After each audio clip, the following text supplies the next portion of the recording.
இவை சென்னையில் உள்ள ஹோட்டல்களுக்கு ஆட்டிறைச்சிக்கு பதிலாக பயன்படுத்த கொண்டு வரப்பட்டதா என்ற கோணத்தில் அதிகாரிகள் விசாரணை மேற்கொண்டு வருகின்றனர். இச்சம்பவம் பொதுமக்கள் மத்தியில் அதிர்ச்சியை ஏற்படுத்தியுள்ளது. சென்னையில நிறைய இதா நடந்துட்டு இருக்கு. நீங்க சாப்பிடுற சிக்கன் மட்டன்ல நிறைய நாய்கறிகளை கலந்து உங்களுக்கே தெரியாம கொடுத்துட்டு இருக்காங்க. இதனால தான் உங்களுக்கு நிறைய வியாதிகள் வரும். ஷெல்டர்ஸ் எல்லாம் இங்க அதிகமா கிடையவே கிடையாது எல்லா நாயில் கொண்டு போய் அடைக்கிறதுக்கு. சோ இதெல்லாம் ஹோட்டலுக்கு சரியா போறது கூட வாய்ப்புகள் இருக்கு. நீங்க தெரியாம நாய்கள் சாப்பாடு சொல்லி சண்டை போட்டுட்டு இருக்கீங்க, சப்போர்ட் பண்ணிட்டு இருக்கீங்க. நாய்கள் பல்லாயிரம் வருஷமா நம்ம கூட இருந்துட்டு இருக்கு. இந்த ஒரு வருஷத்துல நமக்கு ரேபிஸ் டெத் எல்லாம் இந்த மாதிரி வருதுன்னு பொய் கணக்கு அம்சம் ஏமாத்திட்டு இருக்காங்க. ஆக்சுவலா உண்மையாலுமே 2025 ஒரு ரேபிஸ் டெத் கூட தமிழ்நாட்டுல கிடையாது. இது டெல்லியில இருந்து வந்த ரிப்போர்ட். தமிழ்நாட்டுல பாத்தீங்கன்னா கடந்த 4 வருஷத்திலே 2 தான் டெத் நடந்துக்கு ரேபிஸால.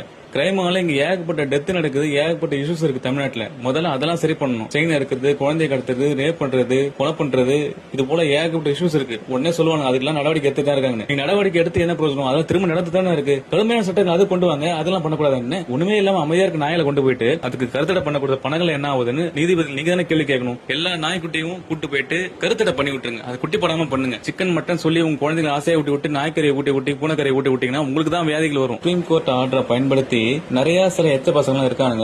அவங்க ஒரு டாடா ஏசில சென்னை மாநகராட்சி அவங்களே ஸ்டிக்கரை ஒட்டிக்கிட்டு நாய்களை பிடிச்சிட்டு போக வரலாம். ஹோட்டல் வச்சு நடத்துறவங்க இவங்க காசை கொடுத்து சோ அப்படி பிடிச்சிட்டு போக வரவங்க நீங்க ப்ராப்பரா உங்களோட ஐடி கார்டும் உங்களுடைய இன்ஃபர்மேஷன் எல்லாம் கேட்டு வாங்கிருப்பாங்க.